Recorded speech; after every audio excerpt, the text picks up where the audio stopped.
오늘 시장이 우리에게 던진 메시지는 아주 명확합니다. 좋아서 너무 좋아서 오히려 두려운 시장이 펼쳐지고 있습니다. 만약 여러분이 QQQ 그리고 2배 레버리지 QLD 나스닥 3배 레버리지 TQQQ 투자자라면 오늘 벌어진 기현상을 반드시 뼛속 깊이 새기셔야 합니다. AI 수요가 폭발하는데 관련 기업들의 주가가 오히려 폭락하는 기이한 하루였습니다. 오늘 시게이트 최고 경영자의 인터뷰가 시장을 크게 뒤흔들었습니다. 빅테크 기업들이 AI 주도권을 잡기 위해 쏟아붓는 돈이 천문학적입니다. 이 엄청난 자금의 상당 부분이 바로 메모리 반도체와 스토리지를 사는데 들어가고 있습니다. 몇 년간 물건을 찍어내기만 하면 무조건 팔리는 황금기가 도래한 것입니다. 겉으로만 보면 주가가 하늘 높은 줄 모르고 치솟아야 할 완벽한 호재입니다. 하지만 오늘 시장은 이 장밋빛 전망을 정반대로 해석하며 발작을 일으켰습니다. 그 이유는 단순하고 치명적입니다. 수요가 공급을 아득히 초과해버렸기 때문입니다. 기존 인력을 빼서 새 공장을 짓고 새 장비를 들이는 데는 상상 이상의 물리적 시간이 걸립니다. 생산 능력을 무리하게 늘리다 보면 오히려 기술 발전 속도가 뒤처질 수 있다는 딜레마에 빠진 것입니다. 시장은 바로 이 지점에서 냉정하게 계산기를 두드렸습니다. AI 수요가 아무리 폭발해도 기업이 팔 물건이 없다면 매출 성장은 거기서 한계에 부딪힌다는 것입니다. 이 대목에서 우리는 QQQ, QLD, TQQQ 투자 전략을 근본적으로 재점검해야 합니다. 나스닥 100 지수를 추종하는 이 ETF들의 핵심 동력은 결국 빅테크와 반도체 기업들의 폭발적인 실적 성장입니다. 그동안 투자자들은 수요가 늘어나는 만큼 공급이 완벽하게 받쳐줄 것이라는 최상의 시나리오를 주가에 선반영해왔습니다. 하지만 오늘 시게이트의 고백은 그 환상에 찬물을 끼얹었습니다. 아무리 수요가 넘쳐도 그것을 돈으로 바꿀 생산 능력이 따라가지 못한다면 주가는 단기적으로 조정받을 수밖에 없습니다. 특히 변동성이 극대화된 3배 레버리지 TQQQ 투자자들에게 이러한 공급망 병목 현상은 아주 뼈아픈 하락으로 다가올 수 있습니다. 하지만 여기서 끝이 아닙니다. 엔비디아의 젠슨 황 최고 경영자가 오늘 등판에 쐐기를 박았습니다. 그는 현재 AI 산업의 가장 큰 제약이 바로 메모리라고 단언했습니다. 수요가 공급보다 훨씬 빠르게 성장하고 있다는 것입니다. 젠슨 황은 이미 몇 년 전부터 공급망을 치밀하게 계획했고 세계 최대의 공급망을 구축했지만 예상보다 수요가 너무 거대하다고 고백했습니다. 그의 시각은 우리의 상상을 초월합니다. 그는 우리가 이미 생산적인 AI 능력 수준에 도달했다고 말합니다. 수억 명의 인간 노동자처럼 이제는 수십억 개의 AI 에이전트가 24시간 365일 쉬지 않고 일하는 시대가 열렸다는 것입니다. 인간에게 노트북이 필요하듯 이 수많은 디지털 노동자들에게는 거대한 컴퓨팅, 파워와 데이터 센터가 반드시 필요합니다. PC에서 시작된 혁명이 이제 공장, 자율주행 병원 등 모든 물리적 공간으로 무한하게 확장되고 있습니다. 젠슨 황은 이 무제한 인텔리전스의 시대가 이제 막 걸음마를 뗐을 뿐이며 앞으로 최소 10년간은 공급이 수요를 따라잡기 힘들 것이라고 전망했습니다. 이 거대한 10년의 메가 트렌드 앞에서 우리는 다시 QQQ, QLD, TQQQ를 냉정하게 바라봐야 합니다. 오늘처럼 공급이 수요를 못 따라간다는 이유로 관련주들이 폭락할 때 일반적인 투자자들은 공포에 질려 도망칩니다. 마이크론이 폭락하고 시게이트가 무너질 때 시장은 성장의 한계를 운운하며 비관론을 쏟아냅니다. 하지만 진정한 부의 기회는 바로 이 비관론 속에 숨어 있습니다. 수요가 없어서 주가가 내리는 것과 수요가 너무 많아서 물건을 못 팔아 주가가 내리는 것은 완전히 다른 차원의 문제입니다.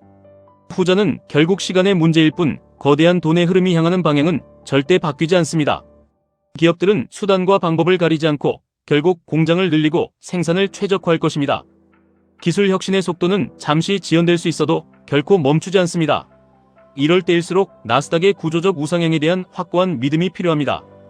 1배수 QQQ로 시장의 평균적인 성장을 든든하게 담아내면서 동시에 단기적인 악재로 시장이 발작을 일으킬 때마다 QLD, TQQQ 같은 레버리지 상품을 전략적으로 모아가는 지독한 담력이 필요합니다. 여기에 더해 오늘 시장을 흔든 또 다른 거대한 변수는 매크로 환경이었습니다. 이란과의 갈등 고조로 증시가 하루 종일 짓눌리고 있었습니다. 안 그래도 반도체 공급망 이슈로 투자 심리가 얼어붙었는데 중동의 지정학적 리스크까지 겹치며 시장은 패닉 직전까지 몰렸습니다. 하지만 장막판 극적인 반전이 일어났습니다. 트럼프 전 대통령이 카타르, 사우디아라비아, 아랍에미리트 지도자들의 간곡한 요청을 수용해 내일로 예정되었던 이란에 대한 군사 공격을 전격 보류한다고 밝혔기 때문입니다. 조만간 진지한 협상이 이루어질 수 있다는 기대감에 시장은 환호했고, 다우 지수는 상승 마감했으며 다른 지수들도 낙폭을 크게 줄였습니다. 물론 사태가 완전히 끝난 것은 아닙니다. 이란의 핵무기 보유 절대 불가라는 조건이 명확히 붙어있고, 만족할 만한 합의가 없으면 언제든 즉각적인 공격을 감행할 준비 태세를 갖추라는 지시가 있었기에 불씨는 여전히 활활 살아있습니다. 중동발 리스크는 앞으로도 잊을만하면 튀어나와 우리의 QLD TQQQ 계좌를 억누르는 공포의 재료로 쓰일 것입니다. 결국 오늘 하루 시장이 우리에게 보여준 것은 변동성의 극치입니다. 구조적인 반도체 공급 부족이라는 기분, 좋은 비명과 중동의 전쟁 위기라는 서늘한 공포가 하루 종일 시장을 쥐고 흔들었습니다. 이런 롤러코스터 장세에서 평범한 투자자들은 계좌가 녹아내리는 것을 보며 멘탈이 산산조각납니다. 특히 변동성이 극대화된 TQQQ 투자자라면 오늘 같은 날 하루 종일 파란색 시세창만 바라보며 피를 말렸을 것입니다. 하지만 투자의 대가들은 이런 피 튀기는 날 오히려 미소를 짓습니다. 그들은 시장의 시끄러운 노이즈와 변하지 않는 팩트를 철저하게 분리합니다. 팩트는 단 하나입니다. 수십억 명의 디지털 노동자가 탄생하는 거대한 AI 혁명은 이제 막 시작되었고, 이들을 먹여 살릴 데이터 센터와 반도체 수요는 향후 10년간 폭발적으로 증가할 것이라는 점입니다. 단기적인 공급 병목 현상이나 지정학적 긴장감은 이 거대한 시대적 흐름을 결코 막을 수 없습니다. 오히려 이런 단기적인 악재들이 겹쳐 주가가 부당하게 폭락할 때가 바로 우리에게는 일생일대의 기회가 됩니다. QQQ로 든든한 방어막을 구축하고 시장이 비이성적으로 공포에 질려 투매를 던질 때 QLD 그리고 TQQQ를 과감하게 쓸어담는 용기가 당신의 계좌를 훗날 폭발적으로 성장시킬 것입니다. 공급이 부족하다는 것은 그만큼 관련 기업들이 막강한 가격 결정력을 쥐고 있다는 뜻입니다. 시간이 조금 더 걸릴 뿐 결국 기업들은 천문학적인 자본을 투입해 캐파를 늘리고 넘쳐나는 수요를 모두 흡수해 상상할 수 없는 이익을 창출해낼 것입니다. 그 거대한 이익의 과실을 온전히 누리기 위해서는 지금 당장의 흔들림을 두 눈 부릅뜨고 견뎌내야 합니다. 시장의 공포와 피를 먹고 자라는 것이 바로 레버리지 투자입니다. 오늘 시게이트와 엔비디아가 던진 화두를 깊이 묵상하십시오. 겉으로 보이는 악재 이면에 숨겨진 진짜 돈의 흐름을 읽어내셔야 합니다.